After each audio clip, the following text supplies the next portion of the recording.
Pierre Lapin ou le conte du vilain petit lapin.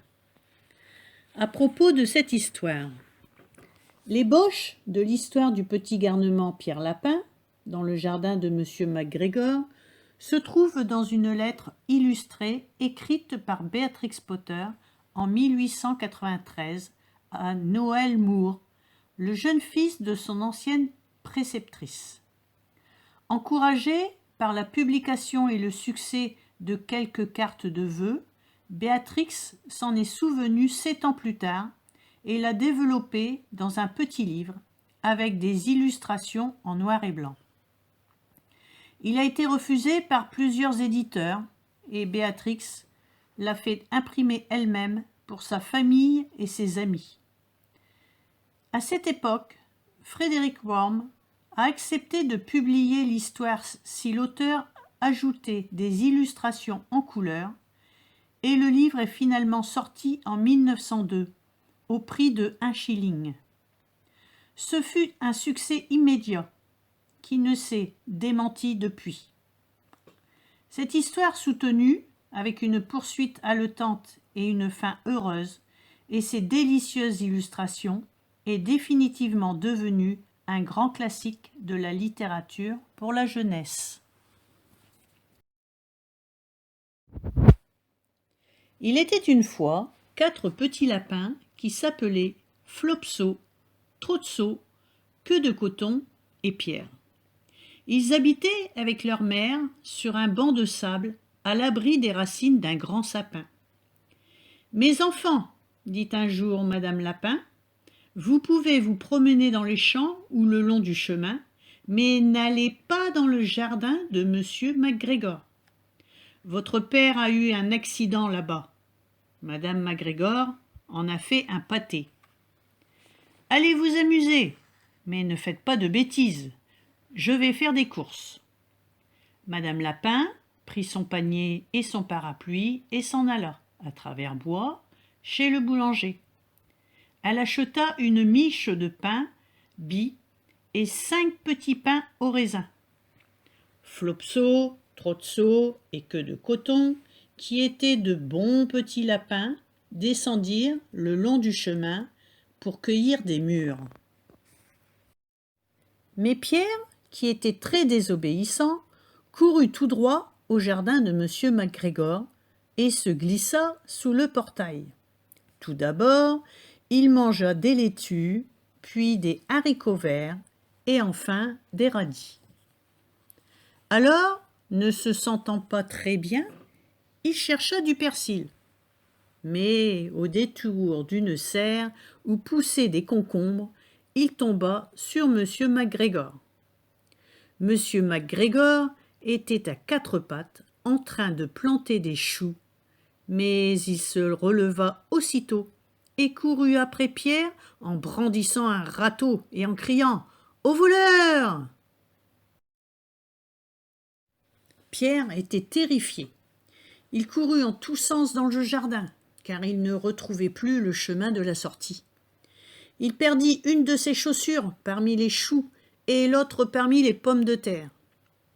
Après avoir perdu ses chaussures, il se mit à courir à 4 pattes. Il courait de plus en plus vite, et je crois qu'il aurait réussi à s'enfuir s'il ne s'était pas pris les pattes dans le filet qui protégeait les groseilliers. Les boutons de sa veste s'accrochèrent dans les mailles et il ne pouvait plus s'en dépêtrer. C'était une veste toute neuve avec des boutons en cuivre. Pierre se crut perdu et il versa de grosses larmes. Mais des moineaux, entendant ses sanglots, vinrent se poser auprès de lui et le supplièrent de se ressaisir. Monsieur MacGregor surgit. Il tenait à la main un tamis pour capturer Pierre, mais celui-ci parvint à se dégager juste à temps, abandonna sa veste derrière lui. Alors, il se précipita dans la cabane à outils et sauta dans un arrosoir. L'arrosoir aurait été une très bonne cachette s'il n'avait pas été plein d'eau. Monsieur MacGregor était sûr que le lapin se cachait dans la cabane à outils. peut-être sous un pot de fleurs renversé. Il retourna tous les pots de fleurs et regarda sous chacun d'eux. Un instant plus tard, Pierre éternua. « Atchoum !» Monsieur McGregor se précipita sur lui. Il essaya de poser son pied sur le lapin, mais Pierre sauta par une fenêtre, renversant au passage 3 pots de fleurs. La fenêtre était trop petite pour monsieur McGregor, et d'ailleurs, il était fatigué de courir après Pierre. Aussi, retourna-t-il travailler dans son jardin. Pierre s'assit pour se reposer. Il était hors d'haleine et il tremblait de peur. Il n'avait pas la moindre idée du chemin à prendre pour rentrer chez lui. Et en plus, il était tout mouillé à cause de l'arrosoir. Peu après, il commença à explorer les environs, à petits pas, regardant tout autour de lui. Il trouva une porte dans un mur, mais elle était fermée et il n'y avait pas moyen pour un petit lapin dodu de se glisser dessous. Une vieille souris allait et venait sur le pas de la porte, emportant des pois et des haricots pour nourrir sa famille qui habitait dans le bois. Pierre lui demanda le chemin à prendre pour rejoindre le portail, mais elle avait un si gros pois dans la bouche qu'elle ne pouvait pas lui répondre. Elle se contenta de le regarder en hochant la tête. Pierre se mit à pleurer. Puis il essaya de retrouver son chemin en parcourant le jardin, mais il était de plus en plus perdu. Bientôt il arriva près d'un bassin où monsieur McGregor avait l'habitude de remplir ses arrosoirs. Un chat blanc observait attentivement des poissons dorés. Il était assis tout à fait immobile, mais de temps en temps le bout de sa queue remuait. Pierre estima plus prudent de passer son chemin sans parler au chat. Son cousin Jeannot l'avait mis en garde contre les chats. Pierre revint vers la cabane à outils et soudain, tout près de lui, il entendit le bruit d'une binette raclant la terre. Cric, cric, cric. Pierre se cacha sous un buisson. Mais bientôt, ne voyant rien venir, il reparut, grimpa dans une brouette et observa ce qui se passait. Il vit d'abord M. McGregor, qui sarclait les oignons.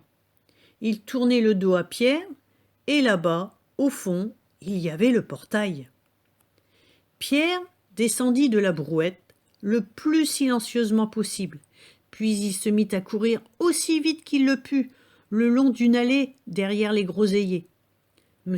McGregor l'aperçut au coin de l'allée, mais Pierre ne s'en soucia guère. Il se glissa sous le portail et parvint à s'échapper dans les bois. M. McGregor se servit de la veste et des chaussures de Pierre pour fabriquer un épouvantail et faire peur aux corbeaux. Pierre courut sans s'arrêter, ni même jeter un coup d'œil derrière lui, jusqu'au grand sapin où il habitait. Il était si fatigué qu'il se laissa tomber sur le sable douillet qui recouvrait le sol du terrier et ferma les yeux. Sa mère était en train de faire la cuisine. Elle se demanda ce que Pierre avait fait de ses vêtements. C'était la 2e veste et la 2e paire de chaussures qu'il perdait en 15 jours. Je dois vous dire que Pierre ne se sentit pas très bien pendant toute la soirée. Sa mère le mit au lit, lui prépara une infusion de camomille et lui en fit boire une bonne dose. C'était comme un médicament, une cuillerée à soupe le soir avant de se coucher. Flopso, Trotso et Queue de Coton, en revanche, eurent du pain, du lait et des mûres pour leur dîner.